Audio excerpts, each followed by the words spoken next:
El maestro Ernesto Halffter nació en Madrid en 1905. La historia y la obra del maestro Halffter es muy conocida, pero sin embargo será conveniente conversar un poco acerca de toda ella. Yo quisiera, sin embargo, destacar en el comienzo de esta conversación, cuando nos ofrecemos al maestro para un diálogo abierto y un diálogo sincero y a fondo, destacar sobre todo lo que se considera como una obra ciertamente ambiciosa, ardua, gigantesca, que ha sido la de, como heredero y como discípulo predilecto de Manuel de Falla, llevar a buen término la culminación de una obra que el genial don Manuel dejó inconclusa, que es la famosa Atlántida. Maestro, yo quisiera antes que nada hablar un poco de la Atlántida y hablar un poco sobre todo de esa simbiosis Falla-Halffter que ha venido a cristalizar en el fin de esa obra que la mayoría de los españoles, sin embargo, desconocemos todavía. ¿Cómo fue su conocimiento de Falla?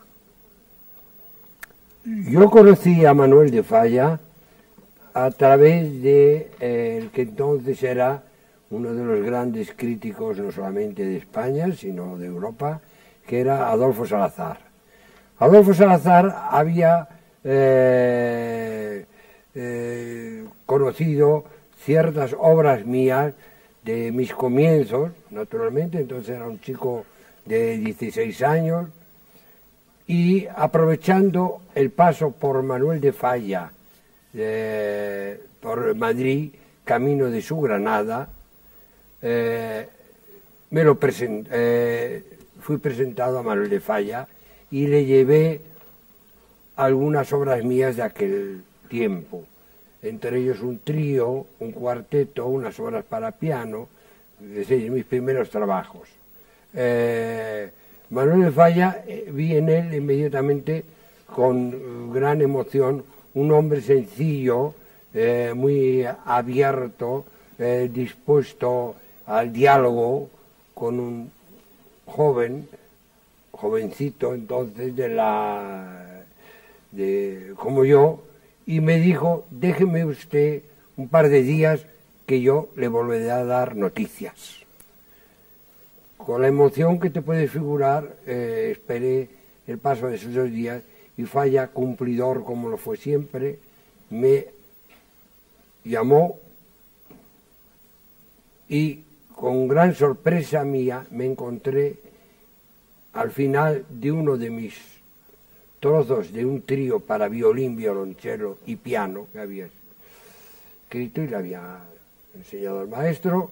Me encontré con un bravo Manuel de Falla que me dejó enloquecido. No solamente esto, sino que Falla me dijo si me interesaría, que creía que sería muy bueno para mi formación musical, el dirigir la orquesta.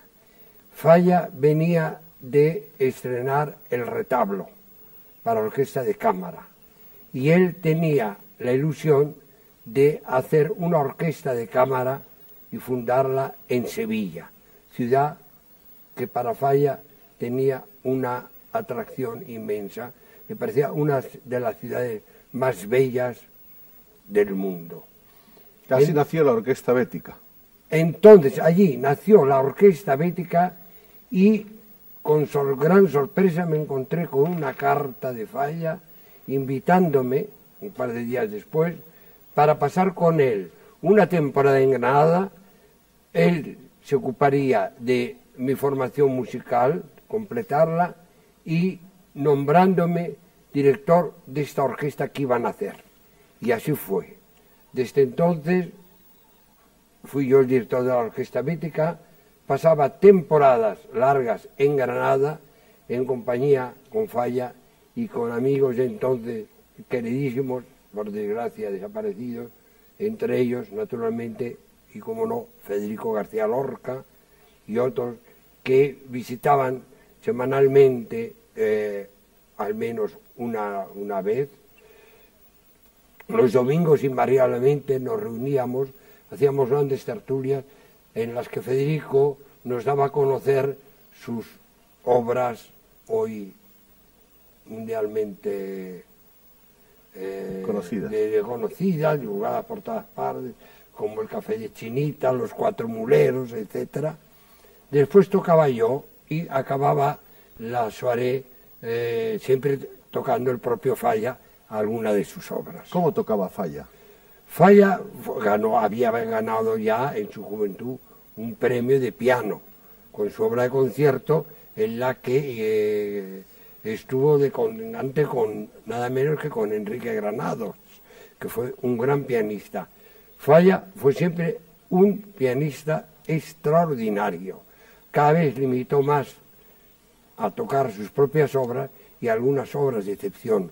Yo recuerdo con viva emoción el 150 aniversario de Beethoven, que Falla hizo de manera sensacional tocando una de las sonatas de piano del gran autor germánico. Después Manuel de Falla consideró conveniente que tuviera un editor. Entonces en España no era como hoy, la Unión Musical Española era mucho más limitada, y él pensaba en un editor que era su propio editor de París, Chic, y me dijo que además sería muy ventajoso para mí completar mis estudios el estar cerca de un hombre como Maurice Ravel, íntimo amigo de Falla. Fue a Maurice Ravel a quien Falla me presentó. Ravel le gustaron mucho mis primeros trabajos, y entre París con Ravel y Granada con Falla se repartían mis épocas de trabajo, de composición. Maestro, yo quisiera preguntarle cómo era Falla en el plano de la relación humana. Falla era un hombre para mí extraordinario. Ya no hablo del músico, sino del hombre. Cumplidor, respetuoso. No te digo nada más que lo siguiente: Falla jamás, salvo en sus inicios tan difíciles por el problema económico, aceptó remuneración alguna por dar una clase. Falla no quiso jamás hablar conmigo de remuneración alguna, ni yo hubiese podido pagar a un maestro como Falla las que me daba. No solamente esto, sino que yo vivía prácticamente en su casa, menos el dormir, puesto que el que conoce la casa de Falla sabía que no había sitio más que para él y para su hermana. Así que yo vivía en una residencia cerca de la Antequeruela Alta, pero el día lo pasaba prácticamente con el maestro. Era humano, se comunicaba. Era un hombre muy abierto a todas las ideas y a todo. Cristiano profundo de verdad. Cuando la ciudad de Granada le quiso regalar el Carmen donde él habitaba, se negó a aceptarlo, agradeciéndolo muy de corazón, diciendo que un cristiano no podía tener propiedades. Esto era Manuel de Falla. Yo que lo acompañé durante tantos meses, jamás le vi hacer estas cosas que cuentan, de que si rezaba en la Antequeruela, que se ponía de rodillas. Yo jamás le vi estas cosas. Él entraba en la iglesia, ni siquiera se presignaba. O sea, al final de la cruz, nada. Entraba, se ponía en un rincón, en el más oculto, y allí así. Diríamos que Falla tenía un poco como el pudor de su propio talento, de su propia dimensión excepcional, y trataba de pasar inadvertido y de buscar los rincones en sombra, claro, para no despertar un poco la... Falla decía que éramos limitados en todo, que la tragedia del hombre es querer que eres ilimitado. ¿No tenía ninguna vanidad?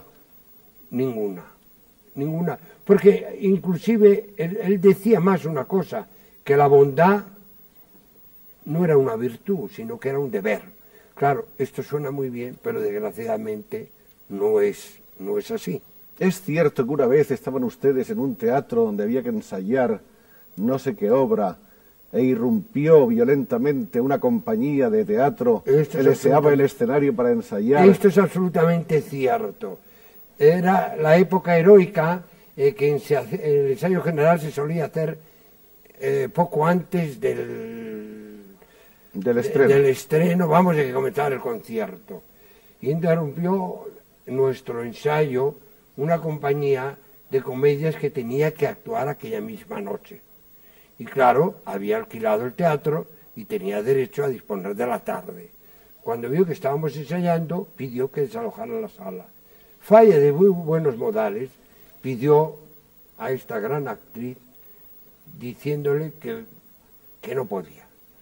Ante la insistencia de ella, él se puso nervioso y, sintiendo la responsabilidad nada menos que del estreno de su concierto de clave, que él tocaba al clavicémbalo y yo dirigía, dijo: a Manuel de Falla nadie le echa ahora del escenario. Y esta gran actriz le contestó diciendo: había oído mucho hablar de Manuel de Falla, pero no sabía que era tan mal educado y soberbio. Sin más, delante de todos nosotros, Falla se arrodilló y dijo a la señora que no se levantaría sin recibir su perdón. Claro, todos estábamos tan conmovidos, y la propia actriz, que conseguimos de la manera más fácil nuestro propósito, que era de continuar nuestro ensayo, ya que desalojaron el teatro y nos dejaron terminar en tranquilidad el ensayo. Pero es tan curioso este gesto que se podía haber comentado después, el que un hombre como Falla se arrodillase ante toda una orquesta, una compañía, una cosa, que Falla no quiso nunca comentar el hecho. Y la verdad es que nunca más después, ni años más tarde, se volvió a hablar de este caso. Para Falla era una cosa completamente natural. Pero es un gesto tan extraordinario en los genios que tiene un valor, yo creo que único. No hay ningún genio que haya repetido esa acción de arrodillarse y de pedir perdón.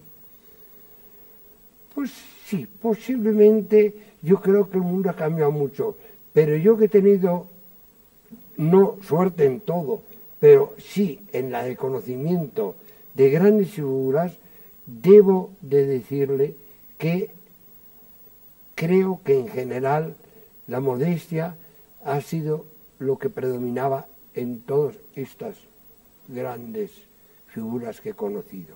Porque, por ejemplo, Ravel nunca ponía de ejemplo una obra suya. Él decía: no veamos una obra mía, veamos una obra de Debussy que está mejor hecha que la mía. Esto yo creo que en esta generación joven, hoy que todos son genios, o casi todos se creen genios, pues parecía, yo no puedo habituarme ni comprender esta postura de arrogancia, porque creo que en realidad la razón la tenía Falla. ¿A qué atribuye el maestro Ernesto Halffter esa predilección de Manuel de Falla por él? ¿Por mí? Sí. Pues posiblemente porque él encontraría en mi obra algo que él consideraba como leyes fundamentales de la música, que es el principio tonal.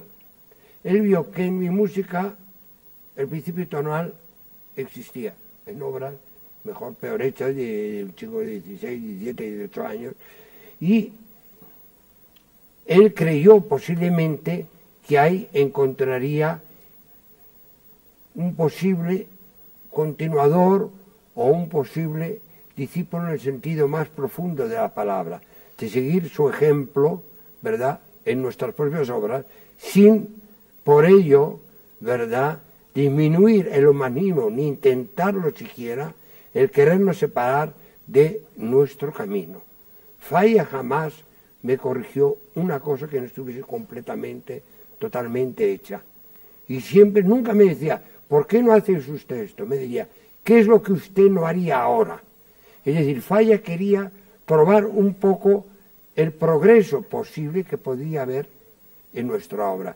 creo que en esto consiste principalmente ese interés que yo, digo, con emoción y con alegría, podría haber despertado en una figura como la de Don L. Falla, indiscutiblemente el genio más grande de la historia de la música española y uno de los 4 grandes genios de la música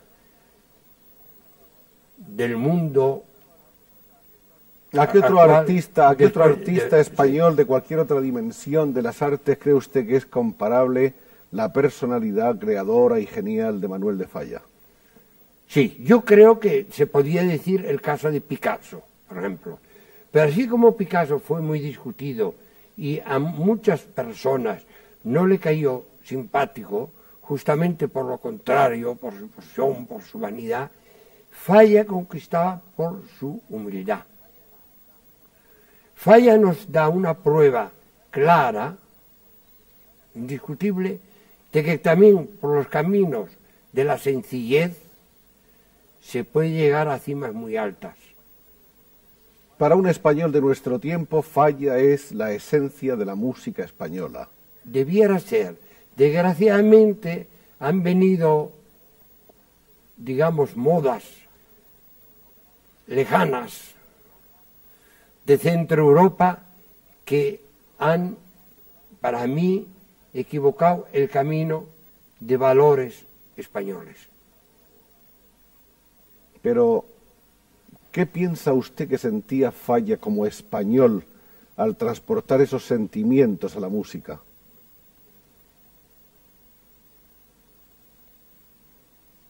Servir a España. Falla amaba a España y decía, no se puede cambiar de patria como no se puede cambiar de madre. Falla quería, y él por eso Falla se basó siempre en la esencia de nuestros temas populares y de nuestra gran época polifónica. Y así como Falla rindió su homenaje a Andalucía con sus primeras obras como andaluz, Falla pasó a Castilla para hacer el retablo, donde inventó la música, descubrió lo que debiera o hubiese podido haber sido la música de la época colombina, la época de Isabel la Católica, y tenía la obsesión de hacer su homenaje a Cataluña, a la que tanto debe. No olvide que, con excepción de Turina, todos los compositores españoles tenemos algo de catalán. Empezando por Ernesto Halffter. Ernesto Halffter, que llamo Escriche, mi madre es de Barcelona, Falla se llama Mateu, ¿verdad? Granados también tiene sangre catalana, Albéniz tiene sangre catalana, posiblemente el único músico andaluz 100% es Turina. Y Falla quería rendir su homenaje a Cataluña y estuvo dudando mucho tiempo en hacer un Raimundo Lull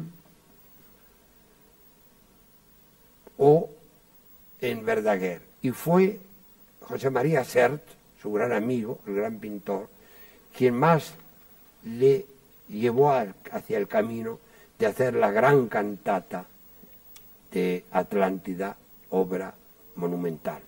Bueno, a todo esto habría que hacer aquí un largo paréntesis. El maestro sigue trabajando largos años con Falla, realmente hasta que se marcha a Argentina. Sí. El maestro es encargado por Falla para orquestar una serie de obras importantes como las 7 canciones bellísimas, que son una joya de la musicología española. 7 perlas, como decía Ricardo Strauss, 7 perlas de la música. Son las 7 canciones. Pero lo cierto es que por esas cosas, por las leyes biológicas inmutables, desaparece Manuel de Falla y deja inconclusa esa obra Atlántida con la cual, basándose en un tema verdagueriano, trata de rendir homenaje a Cataluña. ¿Cómo va a parar a sus manos esa partitura del maestro y el encargo de darle fin? Pues mire usted, poco antes de morir, todavía Falla me escribe, estoy haciendo lo imposible por terminar esta pobre Atlántida trabajo tantas veces interrumpido debido a mi falta de salud y a la tristeza de la lejanía. Vivía entonces en Córdoba de Argentina, donde yo acabo de estar, que es un sitio maravilloso y que inclusive recuerda a nuestra Córdoba andaluza. Y donde, digámoslo también, porque es de justicia, el recuerdo de Falla está más vivo acaso que en España. Como en ningún país. Yo creo que voy a Argentina siempre como a mi propia espalda. Es una prolongación de España, porque las veces que he estado en Argentina, aún recientemente, he visto la pasión, el amor, el interés que sienten por Falla. Basta decirle que en Conservatorio de Buenos Aires se llama Manuel de Falla. Ahora le hacen una calle Manuel de Falla en Buenos Aires. Hay una plaza Manuel de Falla en Córdoba con el monumento a Manuel de Falla. Es posiblemente el primer monumento a Manuel de Falla que exista en el mundo.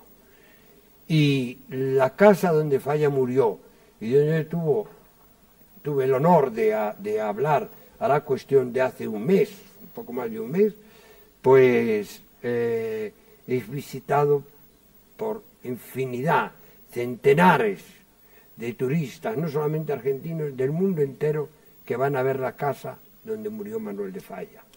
Maestro Halffter, para el español medio que nos está viendo, todo esto de la Atlántida resulta como un gran misterio. Un gran misterio que tiene muy diversas partes. Primera, ¿por qué llega a sus manos? Segunda, ¿es cierto que usted tiene dificultades para terminarla? Tercera, ¿es cierto que usted invierte muchos años en la obra o por el contrario invierte pocos? Cuarta, ¿por qué se estrena y se conoce fragmentariamente en lugar de estrenarse de una manera completa y terminada? Quinta, ¿por qué cuando se estrena en Barcelona usted no está al frente de la orquesta? Quinta, ¿por qué no hemos visto todavía la Atlántida en Madrid o en Barcelona completa cuando se ha visto en Lucerna y en Colonia? Sexta, bueno, yo no sé, ¿nos llevaría esto tan lejos? Sí. Pues le voy a decir, primeramente, cuando fallece, gracias a la intervención de José María Pemán y otras personalidades, nuestro embajador, entonces en Buenos Aires, los originales llegan a España y llegan a los herederos. El maestro de Falla, hombre muy inteligente, desgraciadamente fallecido, arquitecto, Germán Falla, pues para él se encuentra una especie de cosa insoluble, porque él no era músico, él no sabía lo que había y lo que podía haber. Yo creo que un hombre que me escribe, estoy haciendo lo imposible por terminar, Falla daba tal valor al exacto a la palabra, que al decir terminar es porque tiene usted la mayor parte hecha. Si usted va de aquí a Barcelona y lleva los primeros 5 kilómetros, no dice estoy terminando el viaje a Barcelona. Y cuando muere Falla, ¿cuánto había realmente de la Atlántida? Ahí viene el problema. Había muy difícil. Hay un gran amigo de Falla que estuvo con él poco tiempo antes de fallecer, pocos días antes, y Falla le dijo, en este momento se podrían dar unos 20 minutos de Atlántida. 18 o 20 minutos. Pero Falla muere poco tiempo después. Añade Falla, si Dios me concede unos 6 meses más de vida, haría otros 20 minutos. Ahora, si la obra completa dura cerca de 2 horas, si es que no llega a las 2 horas, usted ve todo lo que he tenido que hacer. Ahora, yo no puedo decir en honor a la verdad que yo lo he hecho todo. Si yo no tuviera esos apuntes de Falla, no hubiese podido hacer posible Atlántida. Apuntes muchos de ellos incompletos, con tachaduras, con vueltas a empezar. Con tachaduras, yo le podía hacer páginas, además páginas donde pone la palabra con su puño y letra definitiva, y que después la tacha y vuelve a hacer otra cosa. Esto, el gran doctor Pedro Ara, del que usted habrá oído hablar, que vivió mucho tiempo en Argentina y fue agregado cultural nuestro, estuvo con Falla. Y en una ocasión le pidió a Falla que le enseñara algo de Atlántida. Falla le enseñó unas páginas y había pentagramas. Usted sabe que los pentagramas de música suelen ser de 5 líneas, ¿verdad? Pues había pentagramas de 1, de 2 y 3 líneas, cuanto mucho. Aquello era un rompecabezas. Y le dijo el doctor Ara: pero maestro, esto es imposible de entender, esto no hay quien lo entienda. Y con gran alegría y emoción para mí, sé por el propio Ara que Falla le respondió: sí, hay una persona que me entendería, Ernesto Halffter. Fue posiblemente esto lo que decidió a la familia Falla a que yo me encargara de terminar Atlántida. ¿Cuántos años invirtió usted en esa tarea? Pues mire usted, yo empecé a recibir Atlántida por el 57, al final del 57, y en el 61 ya se estrenó. Así que los 20 años que atribuyen unos 10, otros... Hay gentes que hablan de que es usted un compositor lento y perezoso. Sí, todo esto nada. Ahora, había una cosa para mí muy difícil. Falla había una cosa que decía, y que creo que es muy importante: vivir la obra. La obra hay que dejarla reposar, como hacía Juan Ramón y como hacían tantos grandes y grandes artistas que no vamos a citar ahora, ¿verdad? Que era el hacer una cosa, dejarla reposar y tomar otro. Esto a mí no me lo ha permitido. Yo no podía vivir la obra, como decía Falla, porque tenía el editor que me estaba presionando y diciendo cada semana a ver cuántas páginas me entrega usted. Pues una semana le podré entregar 0 páginas, a la semana siguiente otras 0, pero a la tercera semana le puedo entregar 20. Sobre todo, yo quería tener la obra completa. Lo que no se puede hacer es como un serial por capítulos. Claro, y el completo, porque yo solamente, pudiendo tener la obra en mis manos completa, podía trabajar en serio, dejar descansar un trozo, tomar otro, volver al trozo primero, después a otro, y así, sucesivamente. Pero claro, esto no lo pude hacer porque, como ya le digo, ya hasta al final de Atlántida es cuando pude tener la obra casi completa. Y le digo casi completa porque no sé si ya se lo he dicho o le he repetido, que cuando la obra ya estaba editada y estrenada, cuando volví a sentir la necesidad en conciencia de hacer una revisión, de tomar Atlántida desde el principio, como si nada hubiese hecho, y empezar de nuevo, salvo aquellos trozos 100% realizados por Falla, me encontré con la sorpresa de encontrar páginas que no conocía, es decir, que el editor no me había enviado, páginas para mí de una importancia capital. ¿Escritas por Falla? Escritas por Falla.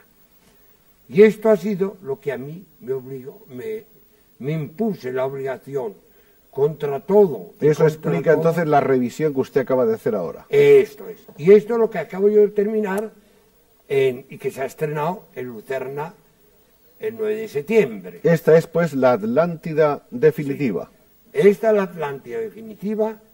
Le falta por dar un trozo porque al entonces ministro Robles Piquer, hoy embajador en Roma, cuando se formó el patronato Manuel de Falla, yo le prometí que reservaría a España el estreno completo. Y esto es lo que vamos a hacer ahora. ¿Cuándo, maestro? ¿Cuándo? Pues el estreno. Pues este estreno estaba anunciado para este mes. Pero en este mes no es posible porque no hay tiempo material de ensayar la obra. Una obra como Atlántida, yo vengo ahora de Colonia, donde hemos tenido 16 ensayos entre una orquesta. Darme a mí 3 ensayos para ensayar, no por falta de deseo, por mala voluntad, todo lo contrario, pero simplemente porque hay un concierto semanal que tiene su director y que tiene sus ensayos y su programa diverso, diferente uno de otro, que por lo tanto hay que montarlo. Entonces, justamente le traigo aquí este apunte donde digo exactamente lo definitivo. En reunión técnica de la Comisaría General de la Música, la Orquesta Nacional, la directora del Coro Nacional, conmigo como coautor de Atlántida, se consideró la conveniencia de retrasar el estreno de Atlántida en su versión definitiva y completa, decidiéndose por unanimidad fijar las fechas del 29 y 30 de abril y 1 de mayo para la celebración de este acto. Le digo esto porque ahora sí me prometen un mínimo de 6 ensayos completos más ensayos parciales. En fin, lo único que nosotros deseamos, maestro, ahora es que... ya verá, ello permite un mayor tiempo para su estudio y preparación y dar la mayor gloria a la coronación del año Falla y mayor solemnidad a la clausura de la temporada 76-77 de los conciertos de la Orquesta Nacional en el Teatro Real. Yo mismo dirigiré la obra. Esperemos que no haya un nuevo aplazamiento, porque los españoles estamos deseando conocer la Atlántida definitiva. No es posible que pueda ya haber. Maestro, ¿cuánto hay en lo que usted ha hecho? ¿Usted diría que lo que usted ha escrito para completar la obra es cuánto? ¿Un 70%? Pues mire usted, no se puede decir. Esto siempre me preguntan cuando me habla algún periodista o no se puede decir. En América. No se puede decir, no, se puede decir, pero no se puede decir el tanto por ciento, porque aún aceptando que materialmente hubiese un 70% en dimensiones, mío, claro. En dimensiones, si no tuviera los apuntes y las ideas de lo que Falla quería... Lo planteamos de otra manera. ¿Cuánto hay de Falla en la Atlántida y cuánto hay de Halffter? De Falla realizado habrá, pues eso le digo, un 20% realizado. ¿Y de inspiración de Falla cuánto hay? Pues habrá un 40, un 50, 60%. ¿Y lo que Halffter aporta, aparte de su calidad humana, de su amor al maestro, es también, usted piensa, una continuación pura de Falla, o es ya otra voz, es la voz de la personalidad? Yo he procurado y le cuento una anécdota de un crítico italiano que me pasó cuando les enseñamos los originales de Falla y los míos. Hoy se puede ser crítico sin saber música, como usted sabe, como se puede cantar sin tener voz. Y se puede ser pintor sin saber pintar y músico sin saber música. Bueno, pues a este hombre yo le dije, vea usted lo que hay.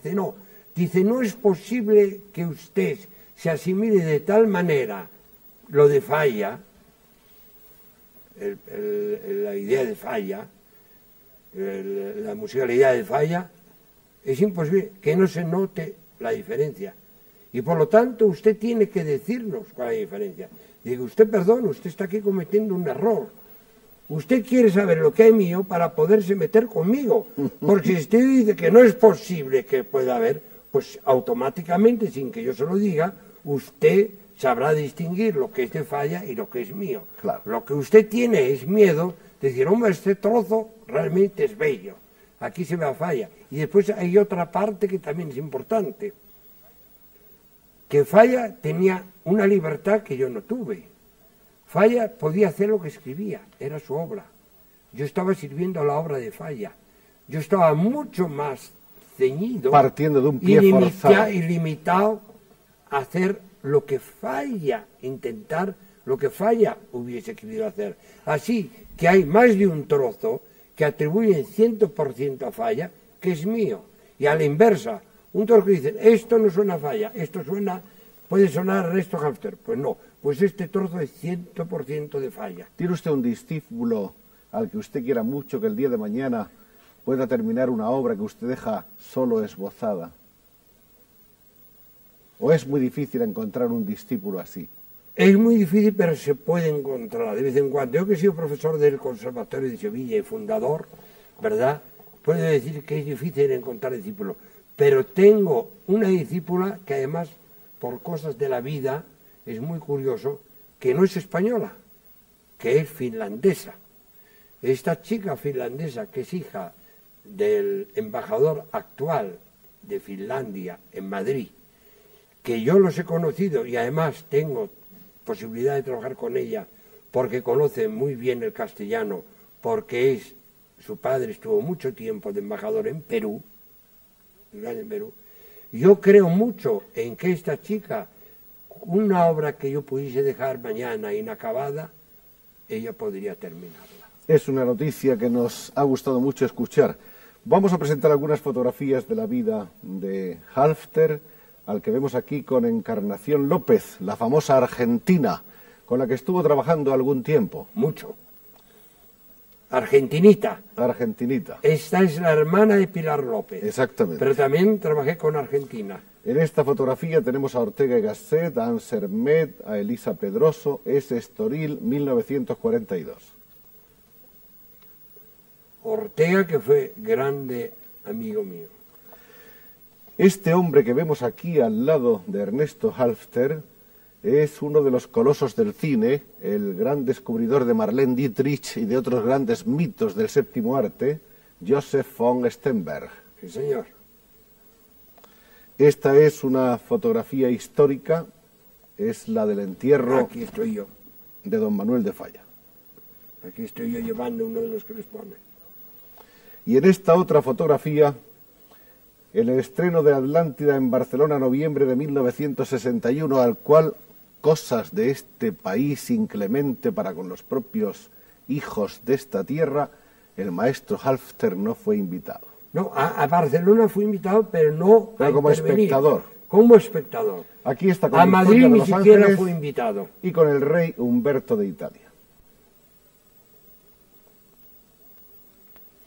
Luego hay, naturalmente, no para los que están dentro de ese campo cerrado, de ese jardín de los elegidos de la música, pero hay unas ciertas confusiones con el apellido Halffter. ¿Cuántos son los Halffter? Somos tres, y aquí nos tiene usted. Este soy yo, este es mi hermano, y este es mi sobrino Cristóbal, hijo de mi hermano Ernesto, que estamos con Marañón, que era entonces director del Instituto de Cultura Hispánica, cuando les hicieron miembros de honor a los tres del Instituto de Cultura Hispánica. Y como los tres Halffter son músicos, sí, los tres suenan mucho. Cada uno suena de una manera diferente, por supuesto. es cierto. Pero cada uno sigue su línea. Su línea, su camino. Y en cada línea, cada Halffter es un campeón. Eso el tiempo... Los Halffter, que son tan pocos en la guía telefónica española, ¿de dónde proceden? Bueno, pues el origen Halffter viene el apellido de Salzburgo. La familia Halffter era salzburguesa y eran protestantes, cosa que en aquel tiempo era un gran inconveniente en Austria para los donde eran católicos. Y son. Y entonces parece ser que a los Halffter y a todo aquel grupo de protestantes los mandaron estas familias a Prusia Oriental. De modo que su padre era prusiano. Y mi padre nació por esta cuestión en Königsberg, que hoy es Rusia, la tierra de Kant. Pero vino muy jovencito a España y se casó en España con una andaluza, medio catalana, nació en Barcelona, como ya le he dicho anteriormente, pero mi abuelo era de Écija. Qué bonito, qué historia más hermosa, cómo se van encontrando ahí, qué veredas, las de la vida de Salzburgo, que es una de las ciudades más hermosas del mundo y quizá la más musical sí. Hoy por hoy, ciudad mozartiana por excelencia, ciudad de festivales, hasta Königsberg, de Königsberg a España, a Écija, a encontrarse con una corriente écijana tan andaluza. Porque España es muy absorbente. Todo extranjero que viene a España deja de su país y se queda en España, y además España, como usted ve, tanto en Andalucía, con tantas familias como los Domecq, los Osborne, etcétera. Becker, nuestro más grande poeta, tiene un nombre como el mío también, alemán, Archenbusch. Me gustaría citar brevemente, y tenemos por ahí una curiosa partitura de 1925, a la que le puso Salvador Dalí, el Dalí de entonces, la portada en un dibujo que ustedes van a ver ahora. El maestro Halffter ha disfrutado de la amistad de Federico García Lorca por mucho tiempo, de la amistad de Rafael Alberti, de la amistad de todos los grandes intelectuales de la época, y de Salvador Dalí, que fue, y supongo que sigue siendo, uno de sus grandes amigos. Este dibujo daliniano, le decía yo al maestro antes de empezar el programa viéndolo, que casi resulta más lorquiano que de Dalí. Sí. Bueno, hay que reconocer que Federico era un poco mayor que Dalí y ha influenciado en todos nosotros. Oh Salvador Dalí, de voz aceitunada, Esto cantaba es Federico. la Oda. Hablemos de las obras originales del maestro brevemente. Hay un entreacto, ópera de cámara en un acto, el cántico al Papa Juan XXIII, la elegía al príncipe Pierre de Polignac, salmos, concierto para guitarra y orquesta, ese famoso concierto para guitarra que usted escribió en Italia, ¿no? Escribí en Italia y estrenó Yepes con Markevich y después con Celibidache, sí. El maestro vive lo mismo en Italia que en Argentina, que en Francia o que entre nosotros. Los gozos de Nuestra Señora, en fin, hay muchas obras. Los gozos de Nuestra Señora es del Marqués de Santillana y este fue un encargo del Festival de Santander. ¿A usted no le preocupa el hecho de que a lo mejor en el futuro, la posteridad, le considere usted más como la continuación de Manuel de Falla que como Ernesto Halffter, compositor? No me preocupa, yo nunca he tenido preocupación por los que fueron mis padres. No reniega de sus padres. Nunca, jamás. Con sus calidades, además, creo honestamente que Falla sigue siendo el compositor más actual español. Miembro de numerosas academias, compositor absolutamente enraizado en la más pura tradición de la música española. ¿Qué timbre mejor puede tener un hombre que ser el seguidor de Manuel de Falla? Este es Ernesto Halffter, uno de nuestros españoles universales de hoy.